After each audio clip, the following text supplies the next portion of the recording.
Good morning from not all so deep in Peachtree Center Station. But good afternoon from the not all so deep Peachtree Center Station. Although, to be fair, we are not in the downstairs area, but rather just above, where we are at the streetcar stop. Not much exists here, but there is a lot of advertising for the street.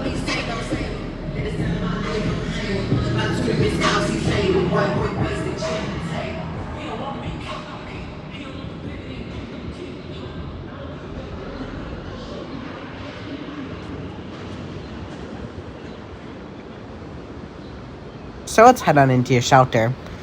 The shelter is small, but it's just enough for a tram stop, I suppose. Inside the shelter, there are a few pieces of information, along with a fare system, which is showing idly the map of the system.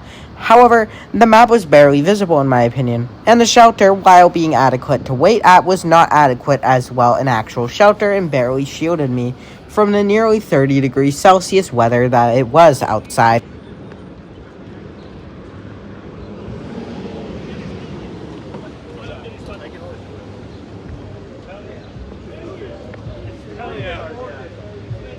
The tram took a while to come, but it finally did come. The fare for the tram is theoretically $1 USD. However, I could not see where to actually pay for the fare. Trust me, there were these things, and I tried to pay on them and tap my Breeze card against them, but they simply would not do anything. So I was truly clueless as to what to do. I used the fare dodge, but nowadays I try to pay the fare always. Here's definitely an example of me trying to pay the fare and not being able to pay the fare.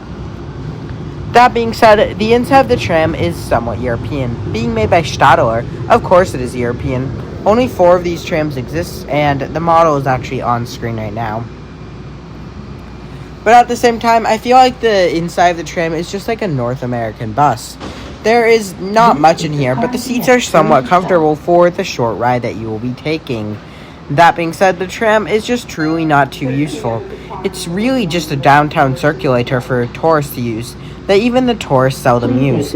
I only rode this tram to actually make this video, and I took this tram at 4 p.m. on a Friday, and yet there were not many tourists here at all.